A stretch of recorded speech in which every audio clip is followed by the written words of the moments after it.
Before I wake up, I dream I'm on the way up. They say I'm great, but I just know I can be greater. My mama told me to stay focused, fuck a hater. And just be patient, mama, we no longer waiting no more. The name of this podcast, since I never really gave it a formal name, is the Groomed Intellect Podcast. And the idea behind the podcast is I like to think that we are all groomed intellects inside this barbershop, at least. The caliber of conversations that we have, I've always felt like it was extremely inspiring. And I personally feel like each client that I have these type of conversations with is a part of my saga and my story that allows me to get to the point that I'm at today, in which we're progressing, time after time, but it's with the way that I have this open network with special individuals that are willing to share. And there's a lot of opportunities to safeguard different things when it comes to the blueprint to success and stuff like that. But I feel that I've run across a lot of genuine people that don't mind, being an open book and ultimately being a resource. So that's what brings us the Groomed Intellect. And all of these people that I pick to be a guest, whether it's a guest or a co-host, Greg, they're all special individuals for different reasons. And for that, I see them as a star in a way. So Kevin is a guy that when I think I started cutting your hair in the mall, right? Yeah, I think it was, was it like 4 or 5 years ago? Yeah, so it's been a few years now, and I think you might have got me off books here or something like that, but we've always had conversations, and I've always felt that you had a general interest in what I was talking about, especially when it comes to business-related things, because when I have something on my mind, I tend to project about that a lot, especially at work. So, it creates a lot of good conversation. But I remember when I was getting ready to get the shop opened up, or at least, embark on that journey to being able to own a shop at all, I was asking questions. I'm like, okay, how did you get to this point? Or, I'm thinking on mindset and stuff like that. And you was just always willing to get that information. So I think we connected on the fact that you're also from Chicago. Mm-hmm. And at this point, you have turned into a Champagnian. And I Wow. say I'm the same thing. So yeah, you were saying you changed your major from music to dance? Right, so I came to U of I basically with the intention to kind of continue music stuff. So I was in a band and I wanted to major in music. I took like a concert band class my freshman year, and that was like super boring. So I was high like, school or college? In college, Okay. yeah. High school, I mean, when I did it in high school, it was like fun because it was primarily black high school. We played like black artists. It was like interesting. And I came here, it was just very different. So I decided, you know what, I don't want to do that. I'm going to do the dance stuff. I'm going to be a dance major. So I did that, and then that lasted a couple years. I didn't feel like I was vibing with a lot of people, so I added a kines minor. Mm-hmm. And then I ended up finishing with that and dropping dance, didn't do anything with that. And the entire time I was coaching gymnastics, so it was my part-time job. Okay. Coaching. So were you were coaching? What's your gymnastics background? So I did gymnastics for like 7 or 8 years, middle school, high school. Okay. Not super serious. I was way better at dance, but I could coach. Okay. So I did that freshman year of college all the way through. I mean, I pretty much haven't stopped. So that was like 99. And it was just kind of a way to make extra money. So you said you finished out with kinesiology? Mm-hmm. And what degree did you get? Bachelor's in kinesiology? Yeah. And then you just stuck with gymnastics from there? there? So I was coaching basically full time, and I had kind of developed this following of kids who were with me from 6, 7 years old. Some of them were 13 and 14 at this point. So I was like, I'm going to do this for a couple years and then figured out. Actually, I forgot this part. Junior year, I went to LA Okay. for a trip. I stayed a week and I did some auditions to kind of see if I wanted to drop out and move to LA and pursue dance further. Oh, wow. That was cool. I actually did really well. But I realized that like if I didn't get a job, I would be poor and I would be kind of waiting for the next job. Yeah, straight you'd be a starving artist. Exactly. So that kind of closed that avenue for me because I was like, I don't want to do that. Like, I think I would rather just coach and have a stable job and not be waiting for the next thing. So you picked practicality over desires at that moment? Yeah, I would say my personality is, my best friend and I talk about this a lot. I'm more of a person that I like taking risk, but I don't like taking risks that I don't feel like I know the outcome. Right. So like if I decide to do something, it's because I've pretty much thought this is gonna work out. Like I know this is gonna have an end to it and I'm gonna be successful at it because I know I can do that. But if it's kind of like up in the air or if it depends on another person, I struggle with taking risks like that. Yeah, because that's a little dangerous. Yeah, it's that control freak thing. Okay. Yeah. I could relate to that. So it's like that element of being forward thinking when you make monumental decisions and stuff like that. Absolutely. So you betting on yourself. Betting on me, because it's 100%. Like, I don't want to put my life in the hands of someone else, and then I'm not so sure that I can even plan out properly for this other option because I don't know enough about it. Yeah. So that makes sense. I make a lot of decisions the same way. So the thing that I was wanting to get into more is when did it click for you as far as like, I know you said you just coach so you can get some money and, you know, make sure that everything was taken care of. But at what point did you decide to go all in? Like, what was the moment that made it all? Yeah, make sense? this was the interesting part. So I had coached for these people. I'm not going to mention their name. They're still here in town. I had ended up being there 9 years. So if you took, college for 4 years, and then after that, I worked for these people for 9 years. And the entire time, I had transformed their program. They had like 90 students, and I went to like 300 students, and that time. And this was like limited resources. Like they wouldn't, purchase equipment. They wouldn't upgrade stuff. I would tell them what we needed. They wouldn't do it. They wouldn't do marketing. Any of that stuff that happened, I had to do it myself, and I had to fight for pretty much everything to make it happen. And they were paying me like $10 an hour. Yeah, so you were really like Superman for them. I was literally like breaking my back building their business. So I met a friend, actually my business partner now, and she and I started talking kind of about what we thought we could do if we opened a gym and what that would look like, because that was always kind of in the back of my mind. Like, you know what, I think I should do this on my own. So when they found out she and I were talking, they basically started being real secretive and like locking computers and doing all this weird stuff, holding my paycheck. There was a situation where they like held my paycheck and I had to go talk to the owner to get my paycheck. So trying to strong arm at that point. I think they started to realize that like, oh, we need to scare him. Yeah. Because if we don't, he's gonna like take our clientele. Long story short, that went on for like a summer. And then I come into work one day and they're like, oh, your check isn't here. It's at the owner's office. You need to meet with her. I met with her and she was like, we gave you opportunity.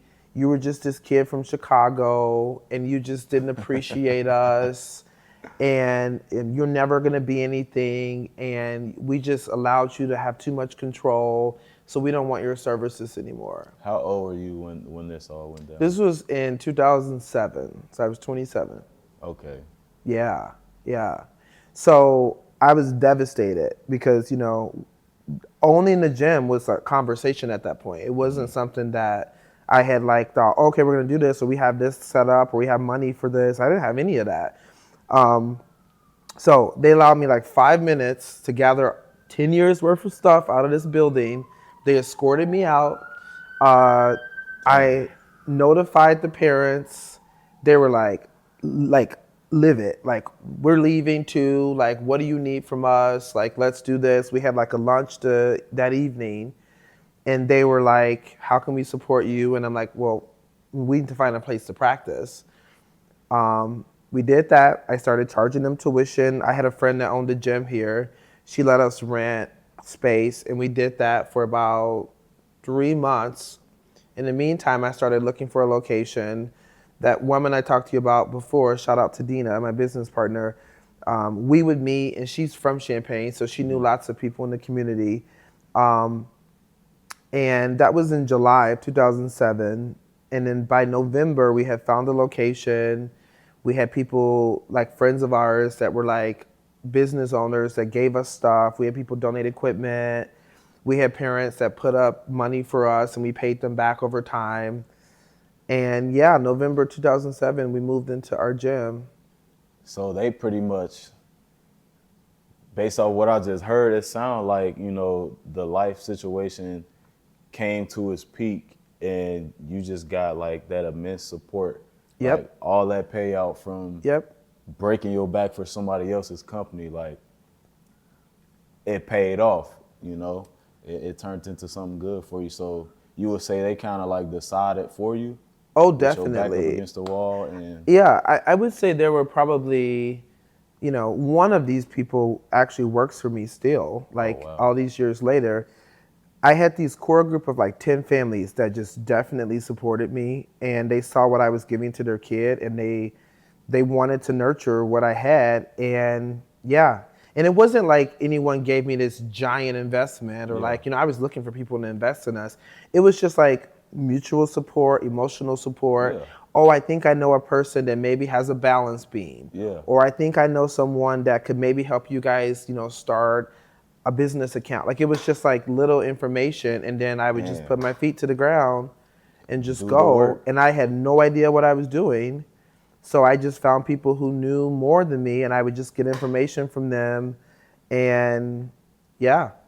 I would say that's like, because my story is like so similar to that, but like that's what it means to get it out the mud. You know what I mean?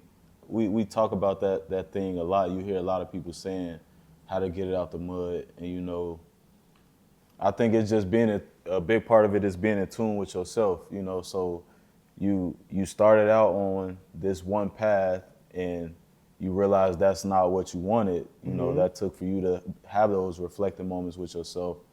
And then after that, you tried out the next thing and you weighed options and you kind of stuck to your guns and earned your keep, right? Yeah. You know, and that's where you got the confidence to say, you know what, I can do it once you did get the support when the time came. But before that time came, you were taking your licks, you know, you did the work, you kind of overexerted yourself for some people that may not have been deserving, but something about your character, you know, you were fine with that and you felt like it was worth something. And I think ultimately it paid off for sure. And like you said, all those people chipped in for you. You're definitely one of those people that I went to when I'm, you know, cutting your hair. I'm like, man, I think this is what I wanted to do as far as like opening the shop, and I got all the same kind of support. They be like, well, you know, I'm come wherever you at, you know, ain't nothing but a change of location. So whenever you get to do that, just let me know. And then, so when I opened the first shop finally, you know, I had people drop off like, I went and got couches from my auntie. I got a couch from my grandma. I got some lawn chairs that I was using for the waiting area. I went and bought a couple TVs, just small things here and there. Then I got like 3 workstations from not Farm and Fleet, what's that store? Harbor Freight. So Oh, wow. they were like Yeah. maybe $200 a piece. So, you know, I threw all that stuff in there, and the biggest expense was my floors. So I got that taken care of, and then once the floors was laid down, I immediately started to take clients. So, you know, a lot of my customers and clients, you know, they've been with us through that whole phase, and I think that's the sweetest part about entrepreneurship is that the journey of it all. You know what I mean? Because you could probably attest, like, where do you feel like you would ever stop? Like, what would the stopping point be? Before I go into that, I just want to give you your props. Uh, I felt like instantly when you told me like what your interests were and what your dreams were, I saw something in you that was super similar.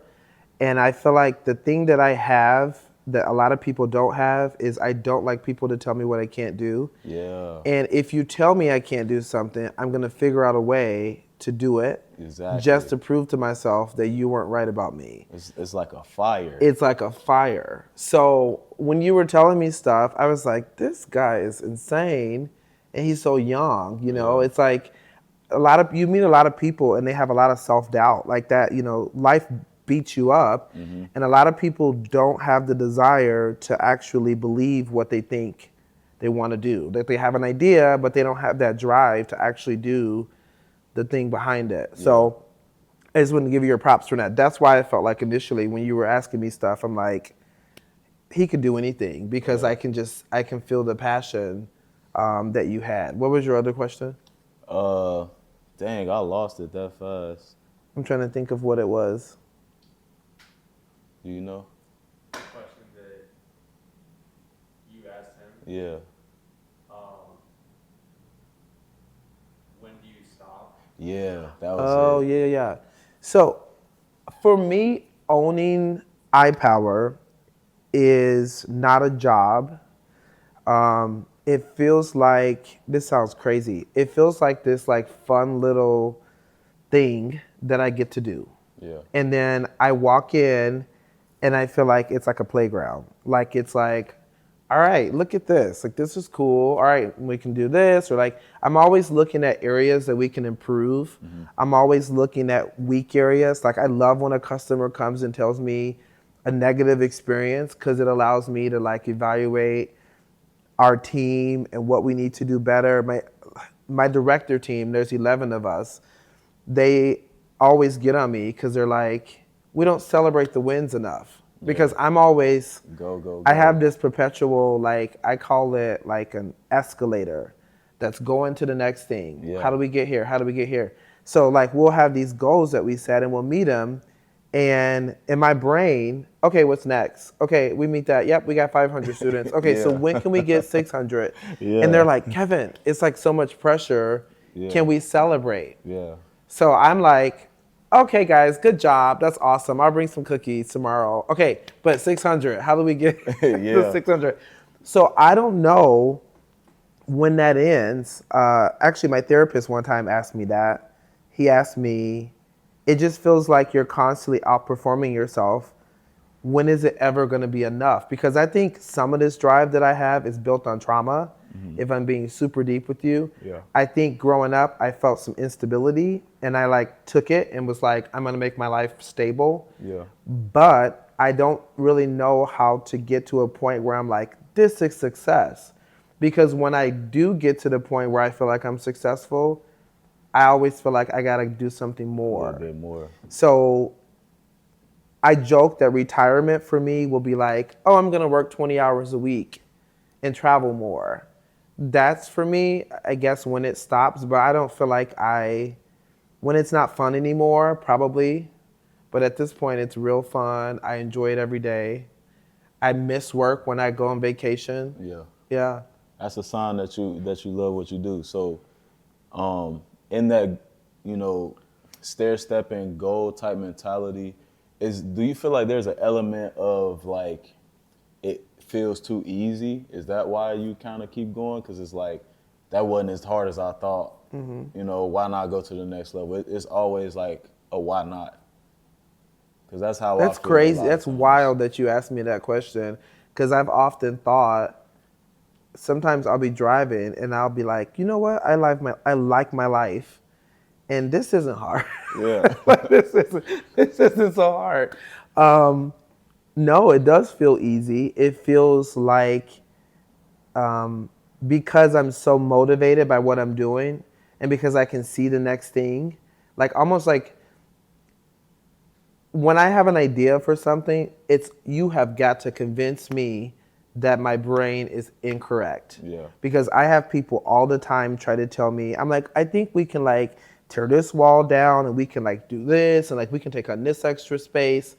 And sometimes people will be like, you don't think that's too much, or Yeah. but I've already saw it. So like in my brain, I'm like, no, like this has to happen. It needs to fail for me to actually think it can't happen. Facts. That's major bar right there. 'Cause Yeah.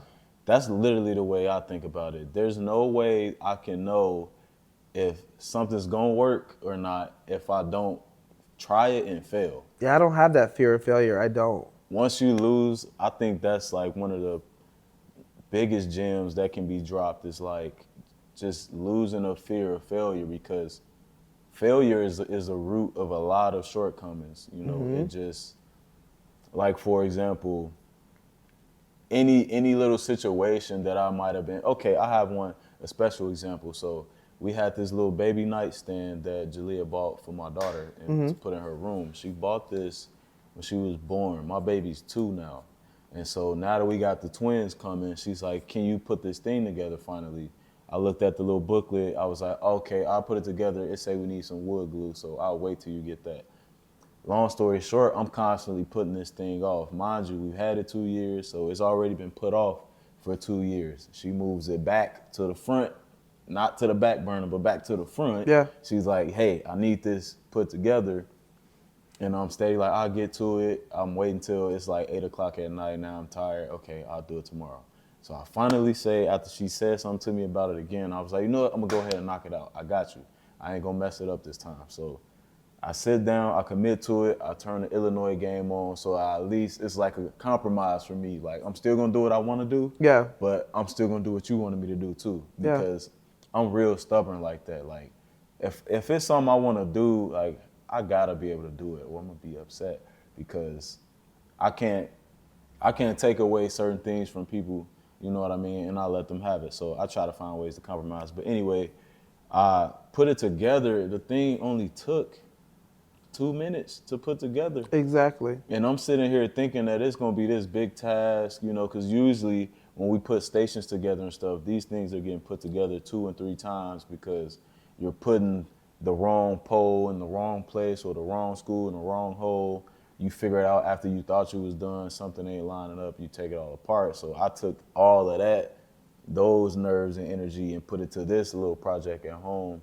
It took me 2 minutes. So it was just like a fear of getting wrapped up in something, and I just went ahead and faced it, and it was done like that. So once you lose the fear of having like failure or like not being enough, and just change your mindset to, okay, this is just data. You know what I mean? You got to remove a little bit of the emotion from it, because it's really just data. You know what I mean? I tried it. It didn't work out like I thought. Okay, that's not so bad, because when you were speaking on trauma, you know, I was a kid that when we would lose a game, I'm crying. You know, I'm very upset. I didn't like to lose. And I played on several losing teams. I played on winning teams too, but I'll never forget what it felt like to lose. And so it takes a huge element of being able to face that and understanding, you know, there's gonna be more opportunities. There's always more opportunities. So even when I invest in my business, if I put some money towards something that didn't work out quite like I thought it would, you know, I don't count that as a loss. I just count that as I paid for some education. Exactly. You know what I mean? I have a question though. Yeah. Were you upset growing up because you lost, or were you pissed off because you gave it your all and other people probably didn't? It was, I don't think I really even thought about people as much when we lost. I think there was a huge element of me feeling like I didn't do enough. Like I felt like I was giving my all in the moment, but after the fact, when I reflect on it, it's just so much emotions. Like, yeah, I did really put my all into it, and I still didn't get the outcome I wanted. And like that would hurt a lot, because then that's like an early sense of feeling like you, no matter what you did, you still was gonna lose regardless. It wasn't enough, yeah. You know what I mean? So Yeah. you kind of feel a little bit weak in those moments. So I feel like if I get deep for a second too, I do feel like my entrepreneurial drive has some of that trauma in there too, because we didn't live the best life. It wasn't the worst either, but you know, we definitely had to face some tough moments. and there was definitely situations that I didn't like, and so, but I think majority of that happened in college. I grew up, poorer than most, but college, just the simple fact that I even went to college just shows you that was a privilege in the Exactly. first place. Yeah, So it's like yeah. I had it hard, Same. but it wasn't as hard as most people. But it was hard. But it was even harder when I went to college because, I didn't have that shelter of parents and finances and a sense of certainty. I came out here hoping to do things, and it was a culture shock because, like, even though I'm coming from a big city, I was in a big city, small school. Now I'm in a small city, humongous school. So it's like I'm lost in translation. I don't really know where I fit in. I didn't do enough in college to be a college football player. I mean, I didn't do enough in high school to make it to college football. So that was like a big part of who I was this athlete that played sports all year round from like 11 to 18. So this is like 7 years of my life at this point. Yeah. And I come to college, that's taken away. I don't have that identity anymore. I'm usually known for being the smart guy in class. I was in honors and National Honor Society and all this good stuff. So these are, characteristics that I'm believing to myself to be true. So when I get here and I'm failing tests and seeing F's and D's and like failing entire classes, not just assignments. Yeah, but, yeah, like, yeah. I failed physics twice. Like I didn't even take the final the first time. I looked at the book and walked out. I'm like, yeah, I'm cooked. I am cooked. So you know what? I'm like, let me kick it in a high gear. And I end up finding a college coach that gave me a scholarship for like 12 grand or something like that. And a part of the deal was I had to take on this coaching. So he's helping me with these classes. I'm like, I'm failing math, I'm failing physics, all of this and that. And this is what I've been doing so far. So after him, he got me drinking black coffee with butter and a little bit of coconut oil in it to improve my focus. I'm going to study hours. I'm taking the practice exams. I'm doing all the things that is recommended. So the practice tests were looking pretty good, and I'm getting some of that confidence back. I'm like, okay, I'm getting it. I go take the test. I hit a 64. I'm like, all right. Was there a curve? And it's with the curve. Okay. This is with the curve. So now I'm on the verge of melting down because I'm trying to be an engineer at this current point in time. Whoa. I wanted to be an architect coming in, but my mom was like, why not do civil engineering? It's the same thing, but they make more. I say, okay, that sounds decent. I'll try that. I'm confident. There ain't gonna be no problem. It's just some math. So I'm taking the prerequisites. That's why I'm running into all this trouble. I finally meet the coach.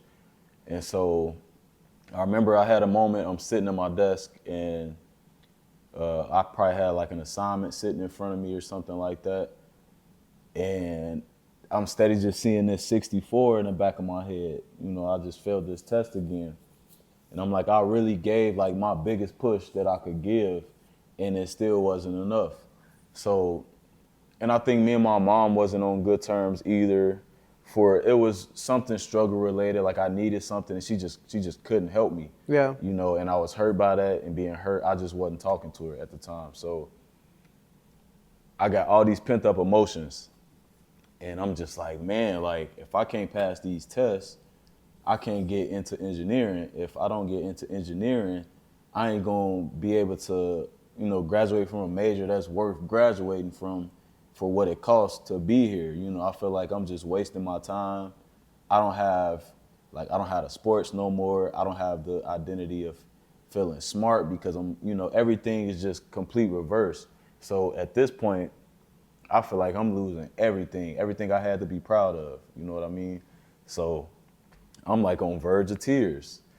And I don't know what changed, but at some point I was just like, all right, clearly this ain't working, crying about it all right, I got all of that out, but it's not changing nothing. It still is what it is. Yeah. So I just completely removed myself, and I'm like, let me take a step back. Since math and everything else ain't it, let me figure out something else. You know, I still have my social skills and stuff like that.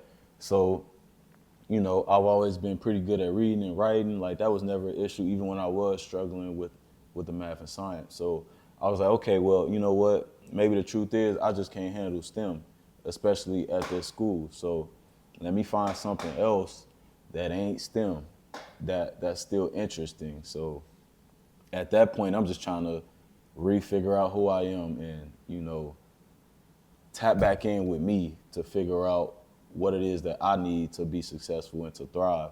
And so I'll ultimately end up going with recreation management because I realized that cutting hair is that one thing I never lost. It's the one thing that never changed about. So you were who cutting I am. hair the whole time? Yeah, I started okay. cutting hair in 8th grade. And I only started sports maybe like 2 grades before that. Okay. So that's been one of the longest lasting identities that I've ever had that keeps me tied in with, you know, every place that I've lived, you know, all the people I've met. I've always been known to be somebody that cuts hair. So I was like, you know what?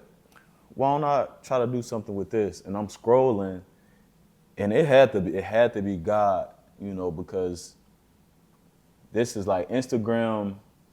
I feel like when it was first coming out, I wasn't even a fan of it because it's just pictures and stuff like that. But I saw this one picture in particular. It had a Lamborghini in the background, and you know the picture I'm talking about. And it had this math breakdown of 6 figures, and it was something like 14 cuts a day, $2,000 a week, you know, maybe like 96,000. But that's basically $100,000. So I'm like, I'm beating myself up to be this math major where graduating, the best salary at the time was probably like 60,000 starting out up into 80,000 on average. Excuse me. So Plus the stress. Yeah. And the expense of schooling. When I've been a barber and doing this and self-taught, and the tools like are within my reach, like I could take $30 and go to Walmart and get some clippers and I can make some money now. Mm-hmm. And so once I saw that post, I was like, I could literally do this. All I really have to do is increase my value within this space. You know, all I really got to do is get better at cutting hair. Yeah. If I can get better at cutting hair, I can make 6 figures. And so then that was like the first thing. I'm like, I'm holding on to this. I'm going to run with this. And I still got this. I don't want to drop college. I'm like, so I'm going to go ahead and finish. My mom raised me to finish what I started. So I'm definitely going to finish college because that's what I was raised to do. So That's crazy. Yeah, that's the one. No, that's crazy. So I was like, I'm going to just go ahead and intertwine the two. So I was talking with the advisors about what I could do along the lines of cutting hair, because at this point, I'm telling the college people, like, yeah, I think I want to be a barber. And when I asked you about your decision to change your trajectory as far as, like, you came in to do music and you decided to go with something else, I know that it was a lot of nerves in that, because for me to just decide, you know, I'm going to do barbering in a place where I'm already feeling inferior, you know, because barbering is not necessarily something you will speak on in a room full of college graduates, be like, yeah, this is my profession. When they talking about being like hedge fund managers and, you know, all of these prestigious things, and I'm like, I'm a barber. So it kind of felt a little hollow at the moment, but I didn't even care, to be honest, because I'm like, I got something that's unique to me and it's always been there. So like, I think it's some trauma tied to my relationship with barbering, because, you know, it's the one thing that hasn't changed in my life that's unique to me. So it's like, it's my truest sense of identity. So it's your self-expression, right? Yeah. No, like totally. it's so me, you know what I mean? So I rejoice with that. But I found a way to tie it into college, and once I got my point across to the advisors, they were like, okay, I think you need something that's more like group work based and stuff like that. So I chose to go with recreation management. Yeah. Because, it's still sport related. I took a recreational management class. So you familiar with it? Yeah. That kind of really led me enjoyed it. to switch to kines, honestly. Yeah, because I was taking like leadership classes Yeah. and I took some public speaking classes and stuff like that.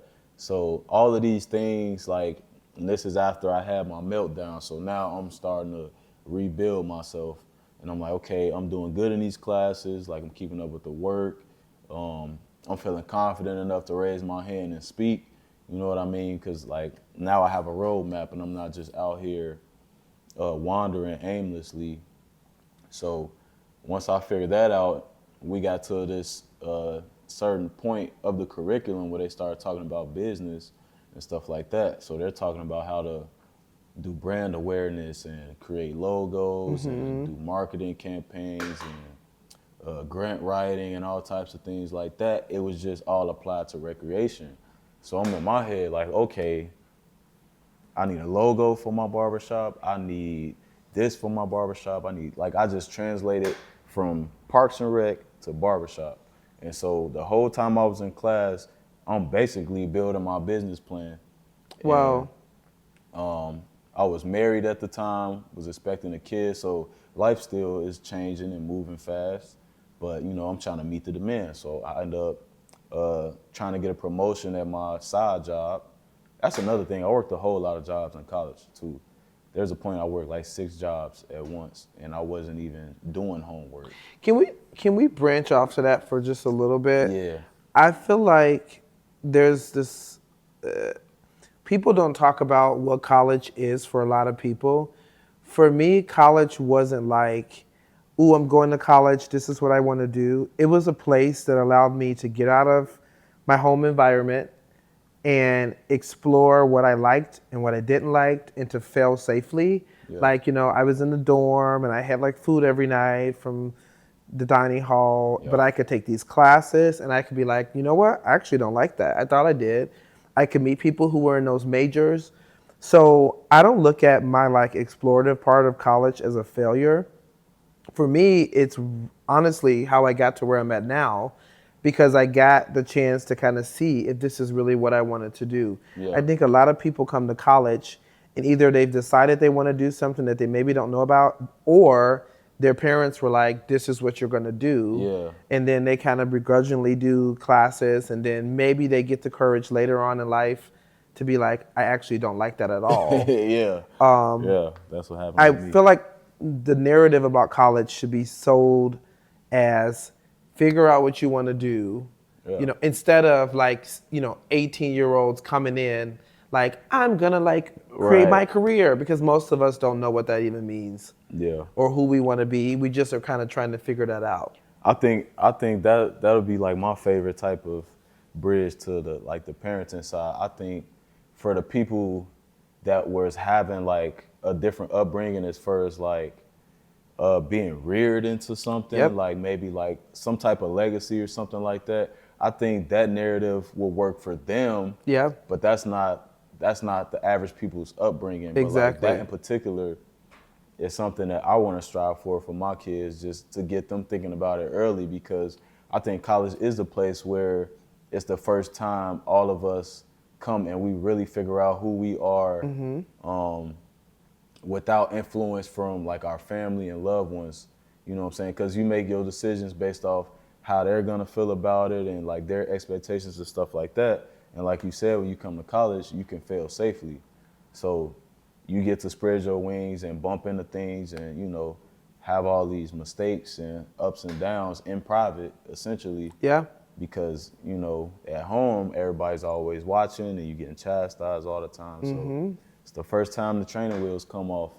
But I think it's cool that you brought that perspective up, because I could say it that way too if I was willing to change my perspective on how I look back on it. it was rough. It was traumatic, but like I was okay at the end of the day. Like I had shelter, I had the food, and that's probably the first time in my life where we were ever like on routine, 3 meals a day. Right, You know what I mean? right. That's where everybody gaining 15 pounds at, no problem. So, you know, that freshman 15 sometimes be freshman 30, you know, just depending on how good you be eating. But yeah, college is definitely, the way it's packaged coming out of high school, you know, is just a way different reality. Have you ever seen a show called Blue Mountain State? Mm-mm. So I know you don't watch a lot of TV, but it was about like it was like a Division III or Division II football school. Okay. The football team was actually pretty good. Like they were consecutive winning champs, so major party school. So I'm watching all these house parties and keg stands and pranks and stuff like that. So this is what I'm expecting college to be like. So Oh, wow. I actually experienced some stuff like that where, you know, we doing keg stands and it's, you know, all type of outrageous stuff going on, house parties, kids everywhere, and beer and drink alcohol. Like I wasn't drinking in high school, so this first exposure to alcohol, weed, all type of crazy stuff. But man, it was definitely just a culture shock for me. It was huge. So that was culture your shock. freshman year? Yeah. Wow. Freshman year, I'm like, I'm living a dream. Like people ask, man, how you doing? I'm living a dream. This is great. Yeah, like I'm out here in Champaign. I've never felt so safe in my life. I know. Yeah. That's Champaign one of did. the Yeah. next things I love about Champaign. Like, I could walk. When I was walking on campus, I'm like, I think this is the first time in my life I've walked anywhere and didn't look over my shoulder in the last 2 minutes. I've had so many discussions with people who grew up here because they think it's not safe. Like they're like, this town is becoming violent. And me coming from Chicago, I've always felt safe to like go ride a bike, Yeah. go walk around. Ain't thinking twice. You would forget to leave your car locked. Absolutely, All type of stuff. absolutely. So it's just different, you know. It's a different. I think when you grow up in Chicago and you come to a place like here, it's a whole different. It's way different. Yeah. So it was comforting in that sense because I'm like, man, this feels great. Like I could look around and enjoy. It don't matter if it's night or day. You know? Yeah. And I enjoyed that. That's one of them things that I never let go of. Because when I go back home, even to visit, you know, as soon as you get past I-80, you got to perk up and get ready to drive. Yeah. You know what I mean? Perk up. Because You're looking over your shoulder. everybody's so you got to drive defensively. You got to live defensively in Chicago. You got the city with the red light cameras, so you dodging $100 tickets every time you get in your car. Wow. You dodging potholes. You dodging bullets. You know, Chirac. it's not everyday bullets, but it's something to think about. You hear No, them, you hear shots sure. flying. Everybody know, just lay on the floor. And then it get quiet. We cool. We grew up to that, and then just coming to a place like this. Yeah, it might be some shootings, but I bet you it's a lot easier to avoid that than it is to avoid that back home, because you could be anywhere. When I tell you, when you just said laying on the ground, people who like Flashback. know me here would never think that's how I grew up. But that's a real thing. It really is. It's a real It really thing. is. And that was my childhood, you know? Yeah. I feel like back early 2000s though, they still had some decency. Like Yeah. I remember them telling us to go in the house because it was about to get bad outside. But just from what you hear nowadays out there, they ain't no warning. So that's why it's like, it's not like dodging bullets on a daily, but it's just like you gotta stay alert because And there's certain pockets of the city. you could be getting Yeah. off the Dan Ryan, just, you know, and something happen at the light, right off the, you know, Yeah. and you could be coming from Champaign and just get caught in some stuff. So it's like the level of awareness is way different in Chicago than it is in Champaign, and I like that. No, I like that too. I like that. I got my ability calm. to like take it up there when it needs to be there. Yeah. So it's like my ability to stay calm is immaculate. You know, in emergency situations, I feel like I'm the savior of my family because I can stay calm and think, you know, and not panic. Like, first brought my son home, he choking on something, turning purple. His mom panicking. I'm like, man, shit, what do I do? I'll grab a thing and, you know, get it out. But if I'm panicking too, then we ain't no telling what's gonna happen. So I'm thankful for Chicago for grooming me for like, in terms of like survival and, you know, just how to carry yourself in sketchy situations. But I definitely enjoy the comforts of Champaign. No, I really 100% do. agree with that. I know a lot of people don't be trying to put us on the map, but like I said in the beginning, Champaign been good to me. So I want to tie back into your business in terms of like that growth. How do you mentally plan for that and kind of like go back to the beginning when you first start having some of your like bigger leaps? Yeah. So when we opened in 2007, there were about 15 or 14 kids that followed me over from that other place, kids that I was directly coaching.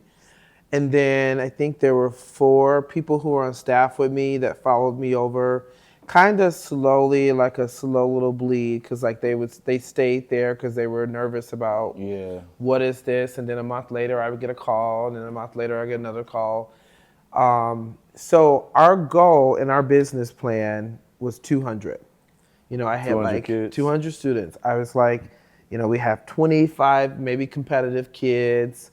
We're gonna have like 50 preschoolers.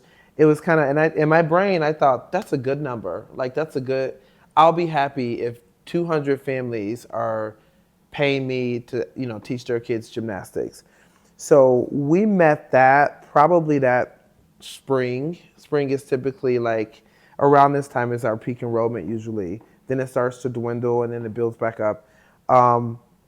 We met that easily. So then, you know, we went back to the drawing board and we do this thing where it's like, we're tracking each program, we're tracking how many kids are in each program, and then we're just constantly kind of talking about low points, parent feedback, what we need to do. So I would say we probably grew 100 kids each year or so. Then we started to think about outside of gymnastics classes, what could we do? Easily birthday parties was a big thing, so we do those on the weekend. Summer camp became a huge thing in the summer because that's when our enrollment is the lowest. So, you know, that year we had 200 kids in the spring, we dropped to like 100 in the summer. Okay, so then you have rent, you have payroll, you have all this insurance, all that stuff to pay, and it's like, what do you do? So we started summer camps, and those were humble. We probably started, if we got 10 kids for the week, we were like, we got 10 kids. Like, it was like crazy to think about, you know, what we were happy about back then. So this July will be 17 years. We have about 1,600 kids total that come to IPower every week. 1,600? About 1,600 kids. And I'm hesitant on that number because it fluctuates. So, you know, it may be 1,700, maybe, yeah. So like ballpark, I would say average is like 1,600. Summer camps, we, on average, have 50 kids every single week. That was our max last summer. We bumped it up to 60. So I'm pretty sure we'll have 60 kids in our 5 through 14 school-age camp. And then our preschool camp is 3 to 5. We'll have another 16 kids in that. So what's that, 76 kids a week for summer camp all summer. So we'll start in May. That'll go through like the 3rd week of August. We have averaged 15 parties a weekend. However, wow, weekend? How? A weekend, we don't do that anymore. So when COVID happened, we scaled back and we didn't do any parties on Sunday. So we would do like 5 on Saturday, 5 on Sunday, and then we would have like little time slots where we would do preschool parties, and then we could potentially do 5 of those. You mean like birthday parties? Yeah, birthday parties. So like what's a gymnastics birthday party like? So it depends on the level. A basic party is basically an hour of playtime and then 30 minutes of cake and ice cream. So they just basically have structured activities for an hour. And it became almost like this like machine.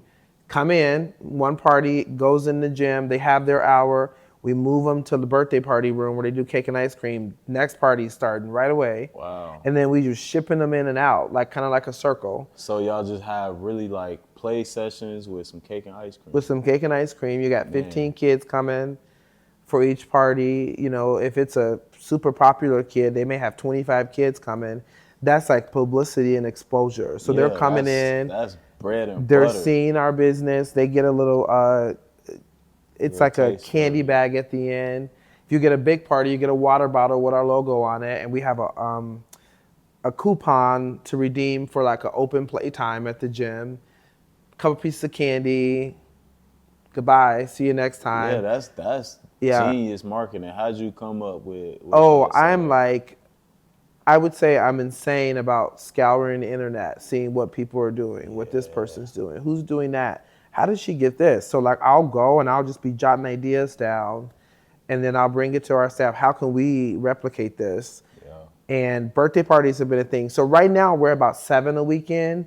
We decided over COVID when we came back, sanity of the staff was way more important than 15 parties on the weekend. Yeah, that. So Sunday is kind of a free day. We don't have any programming on Sunday. People will come and do private lessons or like we'll have like cheerleading groups come in for a private lesson.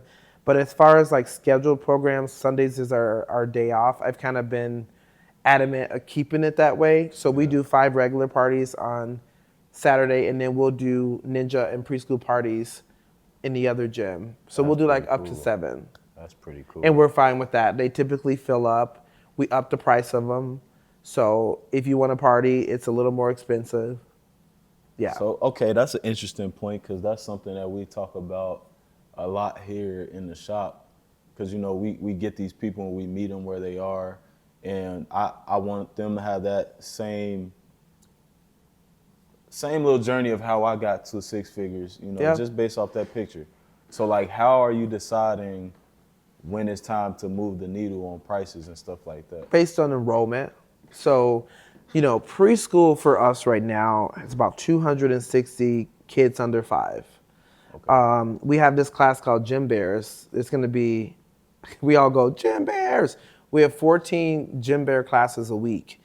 It's basically 15 months to 2-year-old. And it's 30 minutes. You come with your little kid. You're like, putting them through a little thing. They have a little I brought song. My kids through that. Exactly. So it is one of our most popular classes because it's the first thing a kid can probably do and their parent can help them. It's super fun, but those classes are always full. They're always full. That shows you the scarcity of like things for the little ones or just like family, and you're like in a perfect niche. Yeah, no, I think everything is worked out the way it should be. But we're at a problem across the roads because we don't have gym bear spots and we have people on the wait list. You know, we have this thing called wait list where maybe there's 10 kids wanting to get this class at this time. It drives me crazy if someone's on the wait list a long time. So we had to up our prices in gym bears because it's too popular. Right. And we have 14 classes of just that class. So it's like try to weed some people out, but you know, it's going to be how bad do you want this class? Because it's worth more than what we're charging. Like what we're charging now was fine a couple years ago, but where it's at now, it's worth more. So you're going to have to pay a little more for it if you want that specialty class. And that's kind of how all of our programs work, where we're giving you top-notch equipment. Mm-hmm. We are giving you top-notch staff that we are training and monitoring and keeping up to the top, you know, of gymnastics industry. Yeah. You have to pay for what we are offering. So we have to sometimes up our prices to keep that quality. Yeah.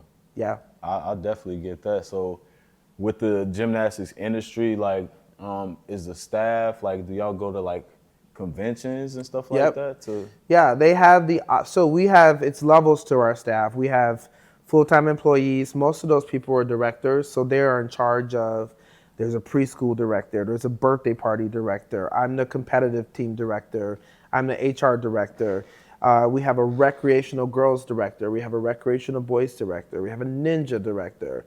So they are in charge of their distinct program, and they meet weekly. All of us meet, and we run IPower, I guess, like a true democracy, right? Like, I'm not the person that's like, this is what we have to do. I go, this is what I think should happen. What do y'all think? Yeah. We talk about it. If they shut it down and they convince me that it sucks, we won't do it. Oh, so when was the first time you had that moment? Because I know there's like that control there and you still want to have that democracy. So like, have you had a moment where they shut something down that you were all for and you kind of had to like... I'm petty. Yeah. So if you shut me down on an idea that I think is going to work, the next opportunity where I have to present that idea again, I'm going to be like, so remember last time I said we should... I would say, I don't remember the first time because it honestly doesn't happen often. Yeah, because usually if it's something I'm on the fence about, I'll say, I don't know if we should do this or not. Yeah. Do you guys think this is a good idea? But typically if I'm all in, they kind of feed off of that energy and they're Right. all in, Like, especially what my you need to business do. partner, Dina. Like if I present something and like, you know, I'm really like into it and I usually come prepared. Like I'm like, this is what we should do. I don't know how this is gonna go, but I think if we do this and this and this, this will probably lead to this.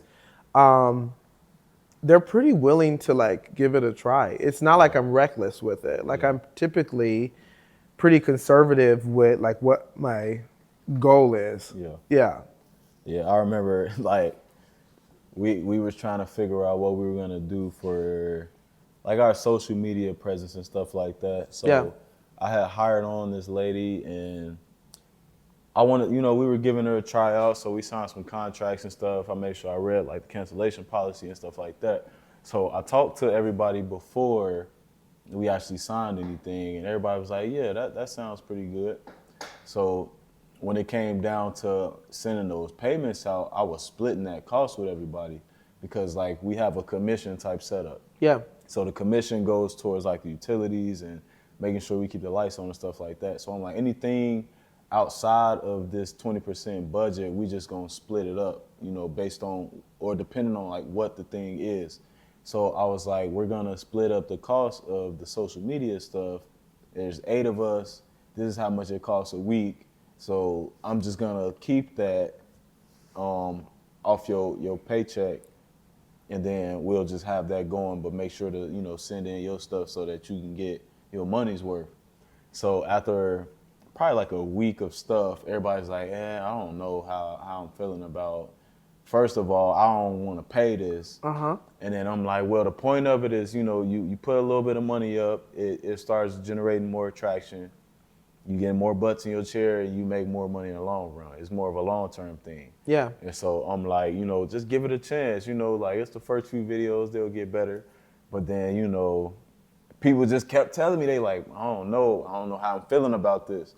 So I had finally asked them, I'm like, so do y'all just want to cancel the membership?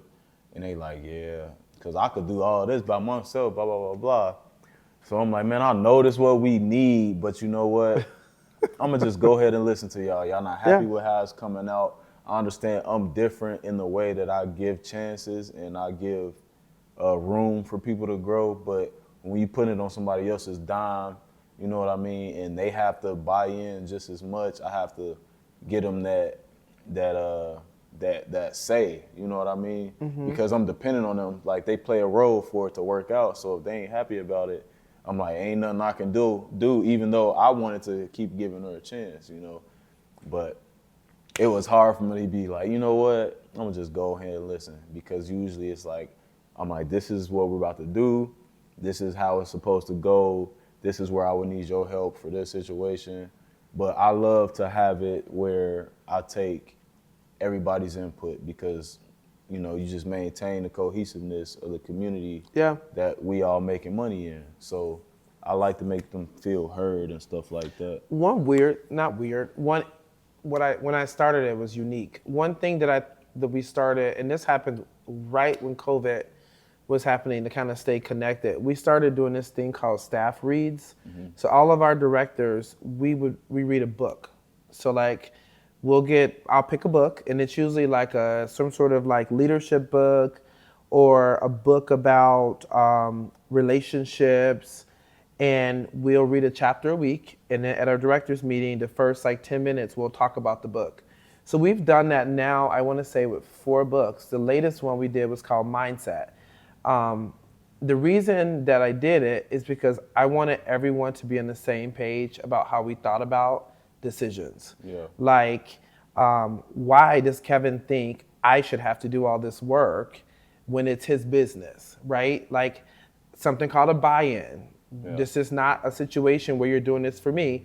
If everyone contributes, we all succeed together. Exactly. So that was one way that I think helped kind of with the democracy of how we run it, is that keeping everyone, because I'll reference it. Oh, remember in the book Mindset, she talked about this and this and this, and people are like, that's totally that example. Yeah. You're right. We should probably do that. Yeah. That's been super helpful for us. That's something that I've been wanting to do. I haven't like pushed it, you know what I mean? I'm still at a point where I'm just making suggestions. Yeah. I feel like I'm growing into more of a situation where I'm starting to insist and like kind of require, just because I think it's just becoming that much more important for where we're trying to go, you know, with the team that we have. Like there's so much opportunity. Yeah. And, you know, as long as we're like putting our like we're shooting in the right categories, it's just gonna push us in the right direction by default. So, you know, there's certain books that I've read and I'm like, it's literally got me thinking different. It's got me, you know, moving on a different type of time. And I think if y'all read this same book, it would rub off on you too. Yeah. But I more so just be like, here's this book, you know, I'll drop it, airdrop the title, you know what I'm saying, and then you read it on your own time. But they may not be in that season where they're like diligently just hungry for growth, you know what I mean? People are at different seasons in their life, so. Well, I think what we do, which makes it work, I'm not a reader.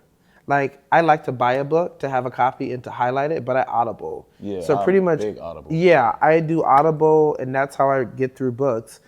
What we did from the beginning is I bought everyone a copy of the book. And whether you read it or not, we're talking about it.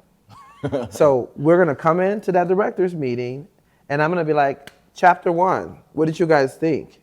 Okay. And then people chime in, and like, you know, all stuff I highlighted from listening, I'll be like, you know, this part stood out to me.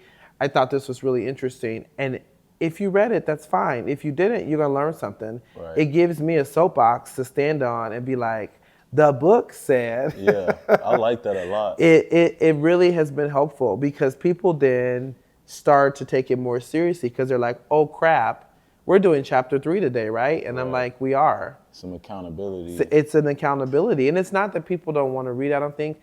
It's that who wants to take the time to do something that maybe they're not super passionate about. Mm-hmm. But if they know it's going to be a group discussion, then that kind of leads to... Yeah, it adds like that social pressure to it. Like, you don't want to look like the person slacking off all the time. Exactly. And so, like, how often you had those meetings, did you say? We have directors meeting every Tuesday. Every Tuesday? And they're usually like an hour and a half, sometimes 2 hours if we talk a lot. So, like, what's usually, like, the agenda? The agenda is, so we go over numbers first. That's like my primary... Probably your favorite thing. How many students do we have? How many drops do we have upcoming? If we have a drop, the director is supposed to call and talk to the family about why they're dropping. See if we can get them in another class. See if we can if it's an instructor issue, if it's whatever the issue is. So we talk about that first, and then I usually have a quote of the week. You know, what are we trying to do this week? You know, what is the goal that we're trying to inspire everyone to go by? You always have a weekly goal? We always have a weekly goal and a quote. And then each program has to do a presentation. So preschool person, they talk about their program, what's happening new, what are weak areas. Sometimes if I feel like the energy is down, I'll do a rose and a thorn. Tell me your rose, tell me your thorn. What's up with you this week? How are you? Yeah. We have a goal this week, actually. Next Tuesday, every staff member has to tell me something that they did for their personal self-care. That sounds real petty that I'm asking them to do that. But I have a lot of people who don't invest in themselves. Mm-hmm. They just like put their head down and work. Yeah. I want to know what you did for yourself. Did you go get a manicure? Did you go eat an ice cream? I don't care what you did, but did you do something that's for you only in that week that we were apart? Yeah, that's major. Yeah. That's why I look up to you so much. Cause Thank you. You have like this really big network, and you really did start it, from that first moment of you being the person. Remember, I was garbage from Chicago. Yeah, and you were working with your That's head always down, in my head. Yeah. And now you're feeding families, you're creating opportunities, you're allowing people chances to grow. You're shedding a light on the important things in life. That's more than just how much y'all are grossing. Right. At the end of the day, you care about them taking care of themselves. Absolutely. And that's what I aspire to be like. You know what I mean? Because I just feel like that's ultimately the most fulfilling. You could say you made double what you made. I don't think it would be as an enjoyable process if you weren't doing those things, because those soft skills, I feel like it just make the whole thing feel more like home, in my opinion, because you said it's not like work. It's this place that you go and you have fun. Yeah. But it's because you fostered that environment, like you created it to be that way. Yeah. Intentionally. So we had a guy come work for us in the first month. He was like, met with me. He was like all teary-eyed, and he's like, I just feel like all of you guys like each other. Like 45 people working for us. That's kind of hard to believe, It's crazy. For the scale of it. I demand that I know the people who I work with every day. I don't, I'm big on energy. If you come in and I feel like your energy's off, I'm like, are you okay? Like, I want work to be like a family. It's not a situation where you're clocking in and we're making burgers. Like, we are dealing with people's kids. Yeah. We're trying to make them feel comfortable here. We want to keep them here for long term. If we don't like each other, or if we have real negative energy, it's not going to work out. So when I come to work, I don't want to come to drama. I want to come to, we're teaching flips, right? Like, we're like making some kids weak by giving them a great gymnastics class, and they want to come back every week. Right. Yeah. Is there ever time set aside, like, to address any situations that might come up like that? Yeah, that's me. I'm the bad cop, always. So It always comes to me. How do you handle that? Because I don't like being the guy that has to be, things ain't been going like we've been wanting. And, that's the thing I hate the most about this, is just having to hold this standard. Not hold the standard, but like, I got to be the one to be like, yeah, this ain't that. Like, that's the ugly side of ownership and being the leader. You got to play the bad cop sometimes. Yeah. I don't like playing the bad cop. I like being a good cop. But I do want to be better at being a bad cop, though, if that makes sense. Well, I guess if we rephrase it, I shouldn't say bad cop. Oh, I know what Accountability you mean. manager, right? That's how we see him, though. It's like, man, he gonna get on my ass. Yeah. That's how it is. I mean, people tell me when I am not there, they're like, it's a different gym. Like, when you come in, people just are different. And I'm like, why? Like, I feel like, though, in my own defense, and honestly speaking, I hold people around me to a standard. My grandma was real strong on that. Like, my grandma, who was like my childhood everything. She was my stability. You had to sit straight in the chair. You had to stand up tall when you talk to people. You had to be presentable. She would talk about brushing your hair. Did you brush your hair today? Yeah. Your hair looks real rough. Like, she just had like accountability, like perspective for everyone. You can't hide from her. No, she will call it out. And in my older age, I really think I've turned into that. Like, when we walk into a room, I'm like looking for everyone. I'm trying to check people's energy. It's this, don't let there be crap on the floor. Can someone get a vacuum? Yeah. Did you guys not see that trash can overflowing? Like, can someone grab a bag and empty that? Like, that's me. Yeah, I'm not him. I'm like, I look in there, I'm like, damn, I guess ain't nobody else gonna take the garbage out. See, I would be calling people out. I would be like, in a professional way, I would say, so you know what now, Malik, I think you're going to be the cleaning manager. So that's going to be your new title. Your job is to make sure. I'll do something like that. Yeah. And then I'll try to throw like a real title, maybe some little extra. Yeah, and it is a real title, because it's like, I can't be everything. Yeah. And I don't want to be everything. And I want everyone to feel like they have a part in this business being successful. When people compliment IPower, when they're like, IPower is doing great, I don't ever feel like I'm amazing. Yeah. I honestly don't. I feel like I got some really good people working at IPower. This team is lit. This team is lit. Like, honestly, the people who work there are like into it. Yeah.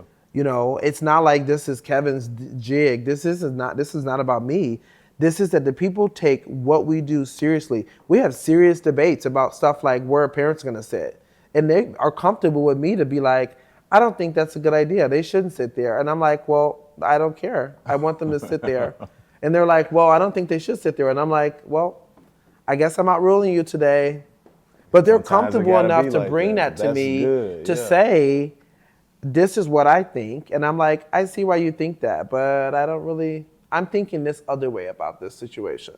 Yeah, that's what I strive for as well. And so like we're so early in it, you know what I mean? I feel like we're probably in like that first phase of success where we expanded into a bigger location. And now I finally do have a team.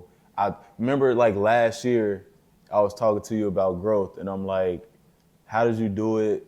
Like, how did you pick the right people? How did you trust people with your baby? You know what I mean? And now, a year later, we're at 8 people. We have like the video guys. We got a manager. Like, we have people doing things. And at first, it was just me handling the Instagram, the Facebook. I had both phones in my pocket at all times. Oh my God. Now I don't take that phone home at all. So like a lot has changed. So I'm still learning the process of like, I'm really interested in how it blooms into all of these different titles and areas of focus and stuff like that. So as I'm trying to get my mind prepared for that level of growth, I'm trying to throw opportunities to speak up out there. I'm thinking about doing this. What would y'all do in this situation? Just giving them the opportunity to have a voice on a certain topic so that they get comfortable doing it, so that, as time goes on and more growth has been had, you feel comfortable with speaking on the next phase that we're about to go through. So it's just further reinforced as far as buy-in and stuff like that. Yeah. So I would say, you asked me about this. This was a personal conversation we were having when you were cutting my hair about like people who work for you. I would say the biggest thing, without offending anyone, get people who see you and your vision, and they don't see you for who you were or who they thought you were gonna be. Like, honestly, the people who work for me see my forward thinking, that they value how I'm always thinking about the next thing. They don't say, oh, well, last week you said this, or I thought we were doing this before. I may come into a meeting and I'm like, that idea I had, we're gonna scrap that and we're gonna do this instead. And they're like, okay, so what do you need us to do? They're ready for the ready. They're not like trying to hold me to the past. And I think that allows me to always feel safe, like putting something else on someone else or asking someone, hey, can you step up into this position? Or I think we need to expand on this. I have a lot of people around me who are just almost like they're waiting for the next idea and ready to make it happen and not ready to critique it. Because people like that who will be here, but then they're ready to tear apart. Why do you want to do that? Or why do you think you should do that? When I get that energy, I'm like, oh yeah. You got to count keep reasons it. to not kick you out of here. Exactly. I don't like that. And those people will weed themselves out, honestly. Because when that happens with me, I'm like, okay. And I just move on. I keep going. Like, that's that escalator thing. I passed you on the way up. And Michelle Obama did a podcast about this. And she talked about some people are not ready for the climb. And when you're climbing and you're continually climbing and you're trying to hold on to people who are fighting you and they're not ready for it, you got to let it go. Because then you'll get stuck. You'll get stuck and you're exhausting yourself trying to pull people who don't want to climb. They're comfortable where they're at. And you're not. Like, you're always striving for the next thing. You're waking up motivated. And they're like, this is nice. Where we're at, this is good. Why do you want to do something else?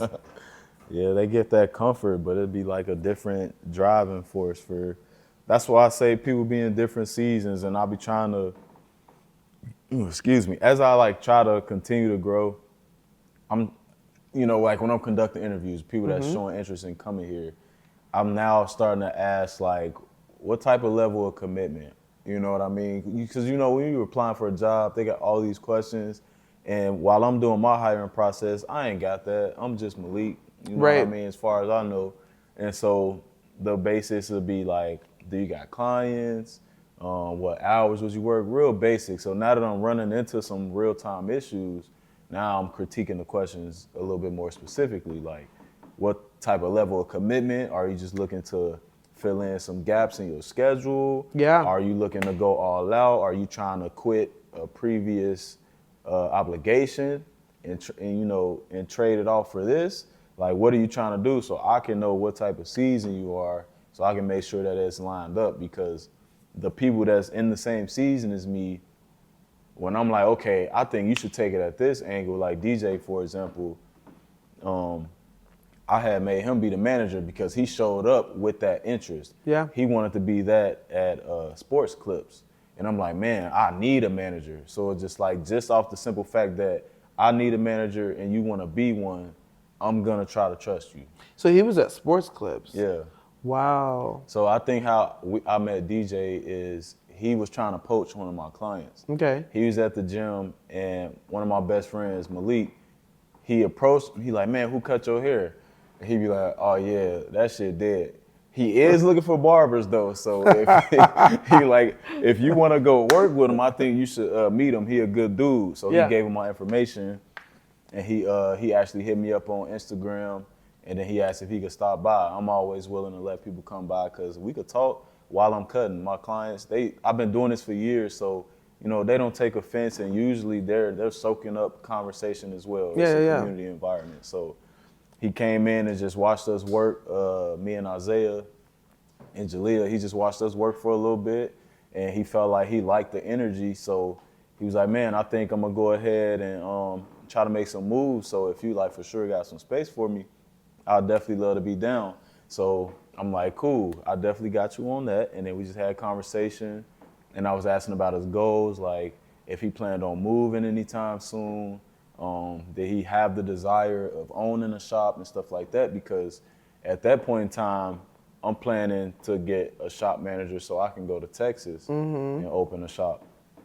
Because I really want to move to Dallas, but like I said, I had to trust somebody because I wasn't gonna leave my business or shut it down. Like, I feel like that's working backwards, you know what I mean? Yeah. If I plant a business, it's like a tree. If I planted it, I expect it to stay there, you know what I mean? And continue to give fruit and stuff like that. So I'm like, man, I need this manager, but he was like, yeah, I'm definitely down for that. And ever since we had that first conversation, we just been trying to get to know each other. Like, we're trying to trust each other actively, you know what I mean? Putting work into that. So we'll hang out and stuff like that. But when he's looking for reflection and stuff like that, whatever I say to him, he's receiving it and he's thinking about it from his own perspective, and I'm actually seeing the change. I can see a growth in him just from the beginning. Yeah. That gives me more confidence because I'm like, okay, I know that it works because I did it, but I also know that it works because somebody else is doing exactly, not exactly the same, but the same principles, and it's working out the same way. So now I'm like, at this point, all I need is for our goals to align and for us to be in the same season. And if you can buy into this process that we have proven, then I can guarantee you that you're going to get to where you want to go, and I'm going to help you get there every step of the way.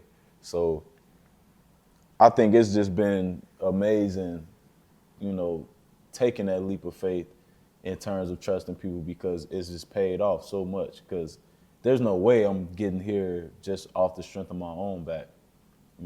Everybody comes in and they play their role and they show up. You know what I mean? There's been times where I got in a group chat snapping because we got people coming in, ain't nobody here for them. And I'm like, oh wow, ain't this the situation that we wanted to create? We got the walk-ins. All you got to do is be here and execute well enough to keep them coming back. And, this is your turn to build your life. Yeah, I remember that muddy point. Yeah. Where it's like we're growing and y'all aren't ready for this growth. And it's here. And now we need to switch our mentality. Yeah, you know? that's where we are Yeah. as a shop, is trying to switch that mentality. So that's when I just came up with these phases so I could flash this number in front of their face, because I'm like, okay, I'm trying to get y'all to 6 figures, right? And so I got them hooked when I say that in the meeting.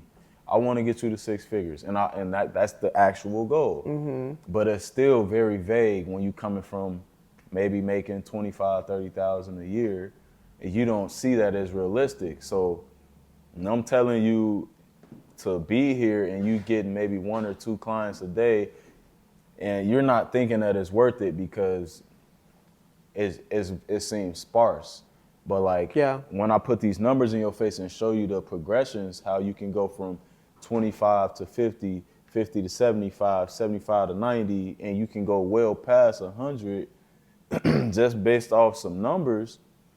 Now you like, okay, I know what to aim at. You know, it really, like, it breaks it down and makes it more realistic for them, because I just felt like they wasn't seeing the opportunity for what it was. They were like taking it lightly. And I'm just like, no, you need to grab everything you can get, because every shot you put up, you're gonna get that direct payout for it. So if you miss one walk-in, it's gonna affect you in that same way, but in the opposite direction. Yeah, you've lost a client now. Exactly. They have so word you of just mouth. killed like three opportunities in one. Can we talk about that? Yeah. Word of mouth. Yeah, that's huge. That's our most probably valuable asset at IPower, is a good experience or a bad experience. Yeah. You know, I do anything that I can potentially do in my power to get someone to feel like they had a good experience. If they're unhappy, if you need your money back, okay, give your money back. Yeah.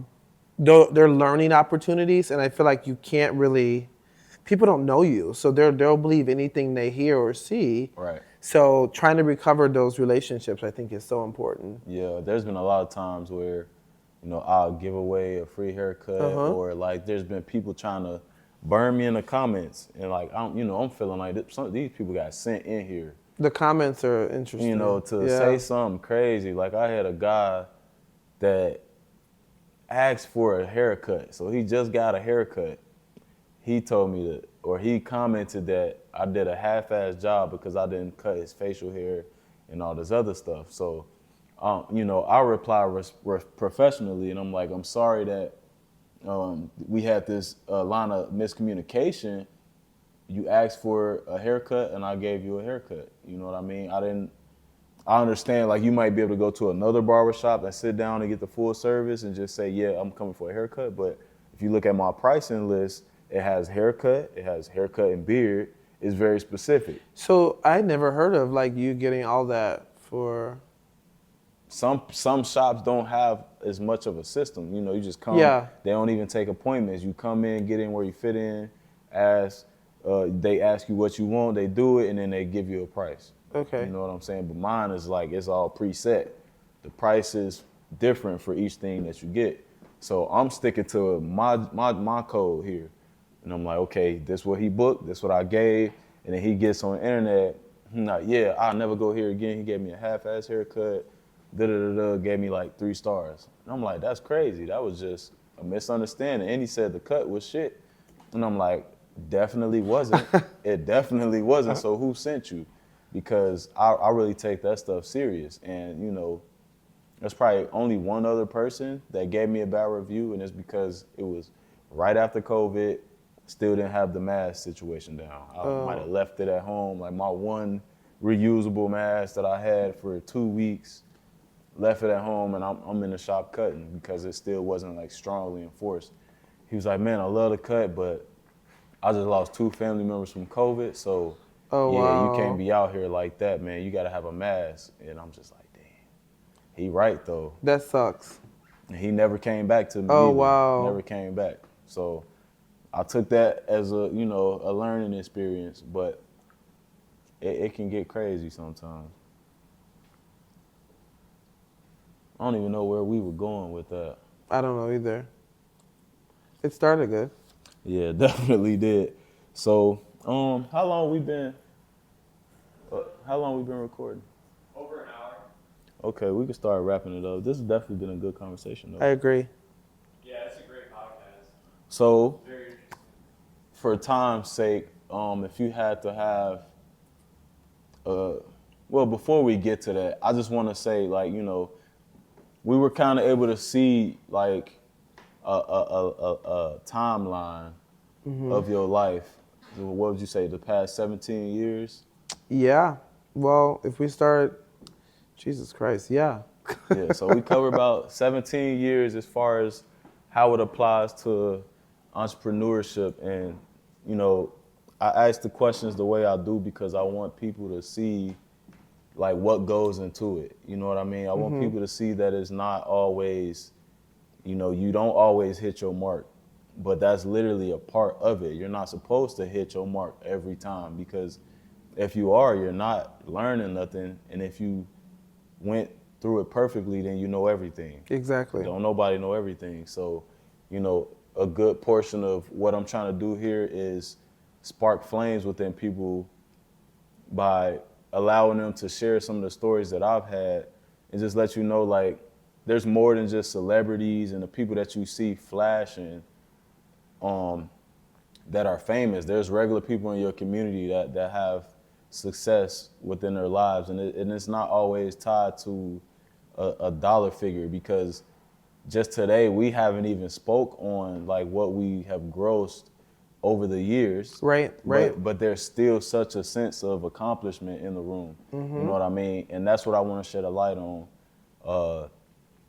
Originally, I wanted to name this podcast Rich Off What?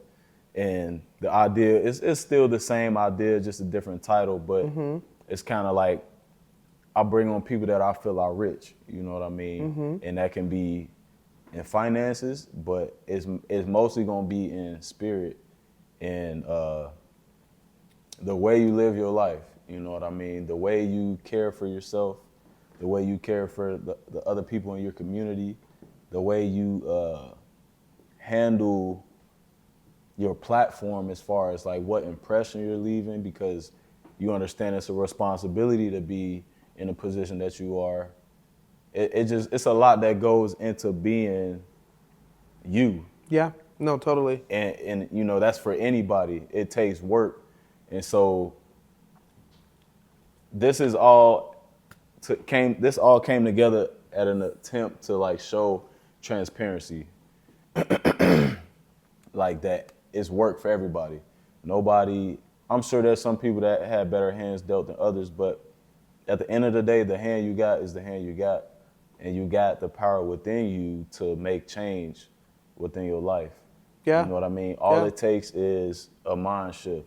All it takes is for that one monumental moment that you stood up for yourself, or you said, F what you talking about, I can do it. It only takes that one time for a client to tell you, nah, I don't know, you can't cut my hair. You know what I mean? It just takes one of those moments for you to be pissed off just enough to do something about your unhappy situation. Yeah. Yeah. It's this book I read this was like a while ago, called The Secret. Have you read that book? Yep, I read that. That book changed my mindset Yeah. 1,000-fold.